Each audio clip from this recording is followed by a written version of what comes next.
Bonjour à tous, je souhaite vous proposer, en 3 entretiens successifs, à titre de méditation en ce temps pascal, un petit commentaire des passages du Nouveau Testament qui nous relatent les apparitions du Christ ressuscité.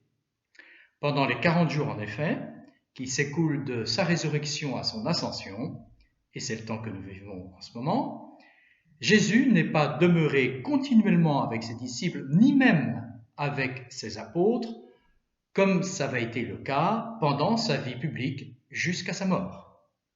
Mais il s'est manifesté de temps à autre par des apparitions, ponctuellement. Notre méthode est simple.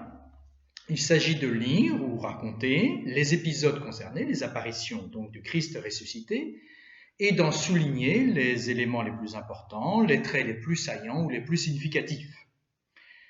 Je ne rentrerai pas dans la discussion à faire de spécialistes concernant le nombre et l'ordre exact des apparitions. L'Écriture cite une dizaine ou une douzaine d'apparitions, mais il peut y en avoir eu d'autres, par exemple à la Sainte Vierge.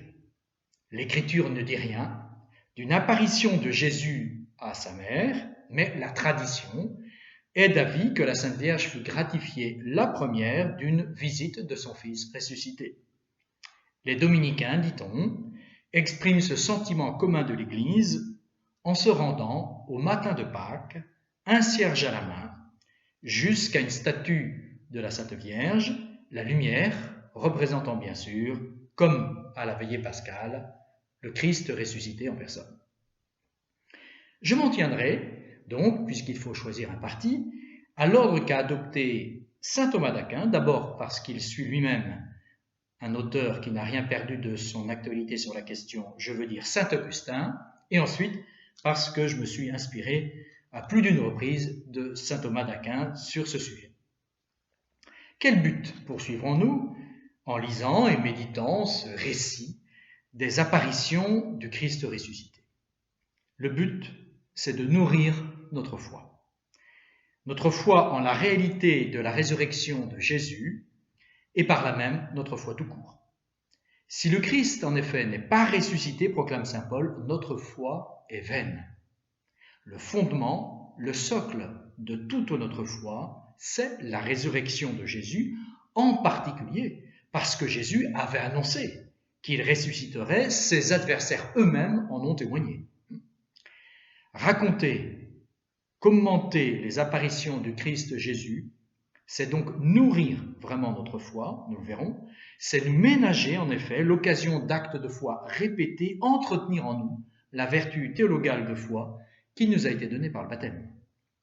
Cette foi pourra certainement se préciser en particulier quant à l'état des corps ressuscités, en contemplant, si j'ose dire, le corps ressuscité de Jésus grâce au récit donc du Nouveau Testament. Alors, je me permets 2 avertissements pratiques avant d'entrer dans le vif du sujet. D'abord, vous suivrez mieux ces petits entretiens si vous avez en main votre Nouveau Testament, ça peut être utile. Et puis, 2e avertissement pratique, il s'agit en quelque sorte d'un exercice pratique de catéchisme, un travail dirigé, on dirait, en milieu scolaire, qu'on peut vivre ou bien seul, ou bien en famille, à plusieurs. J'entre maintenant dans le vif du sujet, mais non pas sans avoir précisé qu'avant de raconter la première apparition du Christ ressuscité que nous a conservé l'Écriture, celle à Sainte Marie-Madeleine, il ne faut pas oublier qu'avant cela, l'Écriture, c'est-à-dire les évangiles ici, nous disent que les saintes femmes de grand matin se sont rendues au sépulcre pour embaumer le corps de Jésus.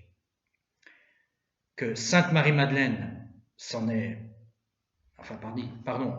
partie prévenir, Saint Pierre et Saint Jean, après avoir constaté que le tombeau était vide, que des anges aussi sont apparus aux saintes femmes, qui à leur tour ont porté la nouvelle aux disciples, et que Saint Pierre et Saint Jean se sont à leur tour rendus au tombeau et ont constaté qu'il était vide. Bien. Première apparition. Je la lis en Saint Jean. C'est là qu'elle est de beaucoup la plus développée. Saint Matthieu en a dit quelque chose, mais vaguement. Et Saint Marc, nous le lirons quelques versets seulement. Saint Luc n'en dit rien. Bien. Saint Jean, donc. Chapitre 20, versets 11 à 18. Or Marie se tenait près du tombeau, au dehors, pleurant. Tout en pleurant, elle se pencha dans le tombeau, et elle aperçoit 2 anges assis, l'un à la tête et l'autre aux pieds où avait été déposé le corps de Jésus. Et ceux-ci lui disent « Femme, pourquoi pleures-tu » Elle leur dit « Parce que l'on a pris mon Seigneur, et je ne sais pas où l'on l'a mis. » Ayant dit ces mots, elle se retourna de l'autre côté, et elle aperçoit Jésus qui se tenait là. Et elle ne savait pas que c'était Jésus. Jésus lui dit « Femme, pourquoi pleures-tu ? Qui cherches-tu » Elle, pensant que c'est le gardien du jardin, lui dit « Seigneur, si tu l'as emporté, dis-moi où tu l'as mis, et j'irai le prendre. » Jésus lui dit « Marie. » Elle, se tournant, lui dit en hébreu « Rabbouni », ce qui veut dire « maître ». Jésus lui dit « Ne me touche pas, car je ne suis pas encore monté vers le Père, mais va vers mes frères et dis-leur, je monte vers mon Père et votre Père, votre Dieu, vers mon Dieu, et votre Dieu. » Marie de Magdala vient annoncer aux disciples « J'ai vu le Seigneur » et ce qu'il lui avait dit. Donc, grâce à Saint Jean, nous remarquons d'abord la présence des anges. Grande familiarité entre les anges et Sainte Marie-Madeleine. Des anges, il y en avait eu, nous le savons, à l'Annonciation, bien sûr, à Noël, quand Jésus fut tenté au désert, ou encore lors de la Passion. Toujours, ils servent le Sauveur, car ils sont les envoyés de Dieu, puisque le mot ange veut dire, nous le savons, envoyé. Déjà d'ailleurs, l'un d'eux a roulé la pierre du tombeau avant de s'asseoir dessus, nous précise saint Matthieu. 2 autres ont annoncé, nous l'avons dit, aux saintes femmes, la résurrection de Jésus et leur ont demandé d'inviter les disciples à se rendre en Galilée pour y voir le Seigneur. Donc, premier point, remarquez ce rôle des anges. Ensuite, nous pouvons souligner la tristesse de Sainte Marie-Madeleine qui pleure et comment elle ne reconnaît pas tout de suite celui qu'elle aime tant. Se manifeste ainsi, pour la première fois, dans les récits de la Sainte Écriture, l'une des 4 qualités d'un corps glorieux, savoir la clarté. En raison, en effet, de la soumission parfaite de son corps à son âme, il est au pouvoir d'un ressuscité de se rendre visible ou non, de se faire reconnaître ou non, d'apparaître rayonnant ou non de sa clarté. Clarté que Jésus avait lui-même annoncée, nous lisons dans saint Matthieu, « Les justes brilleront comme le soleil dans le royaume de leur Père. » Et saint Paul, d'ailleurs, pour exprimer cette qualité, se sert du mot de clarté ou du mot de gloire. Donc, qui donne une idée du rayonnement d'un corps glorifié. Ne me touche pas, dit Jésus à notre sainte, c'est-à-dire, si l'on ose paraphraser Jésus, ne crois pas que je sois revenu vivre parmi vous comme Lazare, de la même vie mortelle que je partageais avec vous. Je suis ressuscité à la vie mortelle, et tu pourras me toucher quand je serai monté vers mon Père, que toi-même tu m'y auras rejoint, et que tu jouiras à ton tour de la vie immortelle. Bon, c'est une interprétation possible. Mon Père est votre Père, dit encore Jésus, c'est-à-dire je suis quand même son Fils unique, par nature, de toute éternité. Vous, vous êtes ses enfants, mais adoptifs grâce au baptême. Bien. Alors, avant de passer à la deuxième apparition, je ne voudrais pas omettre d'attirer votre attention sur le fait très important, peut-être le plus important. Marie-Madeleine, voyant le tombeau vide, se demande qui a enlevé le corps de Jésus et n'imagine pas un instant que Jésus soit ressuscité. De plus, quand elle va annoncer aux disciples, nous apprend saint Marc, qu'elle a vu le Seigneur, ils ne la croient pas. Je lis saint Marc ici. Alors saint Marc, c'est c'est au chapitre 16, les versets 9 à 11. Et étant ressuscité le matin, le premier jour de la semaine, il apparut d'abord à Marie-Madeleine, nous venons de le raconter, dont il avait chassé 7 démons. Bien. Celle-ci alla l'annoncer à ceux qui avaient été avec lui et qui étaient dans le deuil et les larmes. Tristesse. Et ceux-ci, ayant entendu dire qu'il vivait et avait été vu par elle, ne crurent pas. Parfaitement clair. Ne crurent pas. Ils n'étaient donc pas, eux non plus, je veux dire les apôtres, disposés à croire en la résurrection que Jésus leur avait pourtant annoncée. Donc, vous voyez, ils n'étaient pas prêts à croire facilement, conditionnés, autrement dit. Nous aurons l'occasion, d'ailleurs, de revenir sur cet état d'esprit. Grâce à Saint Marc que nous avons lu, nous apprenons que les disciples étaient dans le deuil et dans les larmes. Ils doivent, en effet, demeurer tristes puisqu'ils ne croient pas. Mais il est clair, en revanche, que Sainte Marie-Madeleine, avec la foi, elle, a retrouvé la joie, bien sûr. Deuxième apparition, si vous voulez bien maintenant, très brève. D'ailleurs, Saint Matthieu inclut, semble-t-il, Sainte Marie-Madeleine parmi les saintes femmes. Deuxième apparition, sainte femme. Et voici que Jésus se présenta à elle en disant « Bonjour » ou « Salut ». Elles, s'approchant, se saisirent de ses pieds et se prosternèrent devant lui. Alors Jésus leur dit « Ne craignez pas, allez, faites savoir à mes frères qu'ils aillent en Galilée, et là, ils me verront. » Bien. À la différence de Sainte Marie-Madeleine, ce qui peut faire penser justement que c'est une apparition différente, même si Saint Matthieu la place au même moment, à la différence de Sainte Madeleine, les autres saintes femmes peuvent toucher Jésus. Cette différence peut s'expliquer. À Sainte Marie-Madeleine, en effet, le Sauveur a signifié l'état nouveau dans lequel il est ressuscité. Il est désormais glorieux. Il n'est plus de ce monde.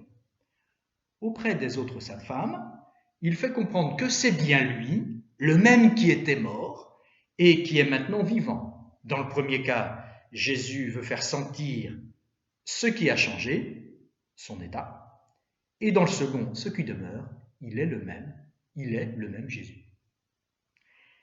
Jésus, que Sainte Marie-Madeleine a appelé maître, reste le maître précisément et fixe rendez-vous à ses apôtres en Galilée, comme l'avaient déjà dit les anges. C'est cohérent. Mais en même temps, Jésus décerne pour la seconde fois le titre de frère à ses apôtres, titre supérieur à celui d'ami qu'il leur avait déjà donné dans sa passion, y compris à Judas. Mon ami, c'est par un baiser que tu trahis le Fils de l'homme? Bien. Son père, est bien aussi le leur, puisqu'il les appelle frères. Jésus est donc à la fois maître et frère de ses apôtres, et de nous autres, bien entendu, grâce au baptême. Il est important de ne pas perdre de vue ce double rapport que nous entretenons avec le Fils de Dieu. Les saintes femmes, troublées par les événements qu'elles ont vaincus, et on comprend, se voient aussi recommandées par Jésus de ne plus avoir peur. Avec la tristesse, la peur est donc le sentiment qui caractérise l'état d'esprit du groupe des disciples. Alors, après ces deux premières apparitions, que se passe-t-il? Les gardes du tombeau, effrayés par l'apparition de l'ange venu rouler la pierre et s'asseoir dessus, on l'a rappelé tout à l'heure, se rendent auprès du Sanhédrin. Et contre-argent, ils répandent que ces disciples sont venus la nuit le voler pendant que nous dormions. Ce qui est une belle contradiction, parce que s'ils dormaient, ils n'ont pas pu voir les apôtres justement venir voler le corps de Jésus. Mais c'est la thèse, d'ailleurs, nous apprennent les évangélistes, qui s'est répandue parmi les Juifs, et qui ont été chargés de répandre donc ces gardes. Alors, vient maintenant la troisième apparition qui a été, accordée à Saint-Pierre. Je voudrais la grouper avec la 11e et la 12e. Quant à la troisième, voici ce qu'en dit Saint Luc, c'est très bref. Saint Luc, le Seigneur est vraiment ressuscité et il est apparu à Simon. Un verset. Bon. Et quant à saint Paul, donc là on sort de l'Évangile, dans sa première épître aux Corinthiens, ce que j'ai lu concernant saint Pierre, est au chapitre 24 de saint Luc au verset 34, et quand donc 1er aux Corinthiens, saint Paul, chapitre 15, versets 6 et 7. Donc 1er aux Corinthiens, chapitre 15, versets 6 et 7. Ensuite, Jésus est apparu à plus de 500 frères à la fois. La plupart d'entre eux vivent encore, mais quelques-uns se sont endormis, c'est-à-dire sont morts. Ensuite, il est apparu à Jacques, donc une apparition personnelle à Jacques, et à tous les apôtres. Et après à tous, il m'est apparu à moi aussi. Bon, et là, ça sera sur le chemin de Damas. Bien. Alors, je commente ensemble ces trois apparitions qui tiennent en 4 versets, 3e, 11e et 12e apparition donc, dont ont bénéficié saint Pierre, plus de 500 frères à la fois, et puis saint Jacques, afin de répondre à une question. Comment se fait-il que Jésus, qui enseignait ouvertement avant sa passion, il en témoigne d'ailleurs pendant son procès, comment se fait-il donc que Jésus, qui enseignait ouvertement avant sa passion, y compris dans le temple, et qui a subi sa passion au vu de tous, soit apparu, comme le précise saint Luc dans les Actes des Apôtres, non pas à tout le peuple, mais aux témoins choisis d'avance par Dieu. Comment ça se fait ? Eh bien, saint Thomas, dont je vous ai dit que je le suivais à plus d'un titre, répond que Jésus a souffert en un corps dont l'état était commun à tous les hommes, un corps capable de souffrir et de mourir comme le nôtre. Il était donc convenable qu'il souffre aux yeux de tous. Sa résurrection, en revanche, qui bien sûr devait parvenir à la connaissance de tous les hommes pour qu'ils soient sauvés, ne pouvait pas leur être immédiatement manifestée à tous, parce qu'elle avait établi le Christ en un état surnaturel, glorieux, qui n'est pas le partage des hommes ici-bas. Et d'ailleurs, combien même serait-il apparu à tous les hommes du temps, ça aurait été limité de toute façon. Et donc nous, qui vivons à une autre époque, nous en serions réduits, si j'ose dire, comme maintenant, à croire à un témoignage concernant la résurrection de Jésus. Donc le Christ a choisi d'apparaître à des témoins privilégiés, chargés eux-mêmes de faire connaître à tous la résurrection, d'où le rôle éminent des apôtres et des disciples, seuls jugés dignes de voir Jésus en un état qui n'était plus de la terre, ne me touche pas, voilà, et d'en être les témoins auprès des autres. Notre Église est apostolique, entre autres parce qu'elle est fondée sur le témoignage aussi des apôtres. Bien. Nous touchons ici du doigt l'importance fondamentale du témoignage de quelques-uns, choisis par Dieu, pour justement être témoins du fait historique, le plus important de toute l'histoire humaine, la résurrection de Jésus. Je précise que nul homme n'a vu le Christ en train de ressusciter, ce qui dépasse en effet le témoignage humain avait été réservé, ou a été réservé, de fait, aux anges. Mais des témoins ont vu, qui avaient d'abord vu Jésus vivant, qu'il avait vu ensuite mourir, l'ont vu ensuite de nouveau vivant. Voilà. Ils n'ont pas vu Jésus ressuscité ER, mais Jésus ressuscité E accent aigu. Bien. Alors, soit dit en passant aussi, quand il a fallu choisir pour remplacer, Judas, on a choisi Matthias, qui avait été témoin justement de la résurrection de Jésus aussi. Bien, Matthias. Si l'on demande encore pourquoi Jésus est-il d'abord apparu aux femmes, que les hommes ne cherchent pas la réponse facile à laquelle ils pensent, bien, saint Thomas répond, lui, entre autres choses, les femmes qui avaient aimé plus étroitement le Seigneur, puisqu'elles n'avaient pas quitté le sépulcre comme les disciples, furent les premières à voir le Seigneur ressuscité, glorieux. Logique. Où l'on retrouve d'ailleurs la convenance excellente d'une première apparition à la Sainte Vierge, puisque si les femmes avaient été fidèles à Jésus au pied de la croix, spécialement à la Sainte Vierge Marie. Et si les témoins sont choisis par le Christ, cela ne signifie pas qu'ils soient forcément peu nombreux. Nous l'avons vu, 500 frères à la fois, précise saint Paul, ce que n'a pas manqué de souligner un des tout premiers historiens de l'Église, saint Eusèbe de Césarée. En Galilée, dit-il, ce n'est ni en secret, ni une fois ou deux, mais dans un grand déploiement de puissance que Jésus a fait montre de sa personne et qu'il s'est fait voir vivant. Eh bien écoutez, demain nous poursuivrons grâce à la magnifique apparition de Jésus aux disciples d'Emmaüs, que vous pouvez lire d'ailleurs pour vous préparer à cette deuxième étape. À demain.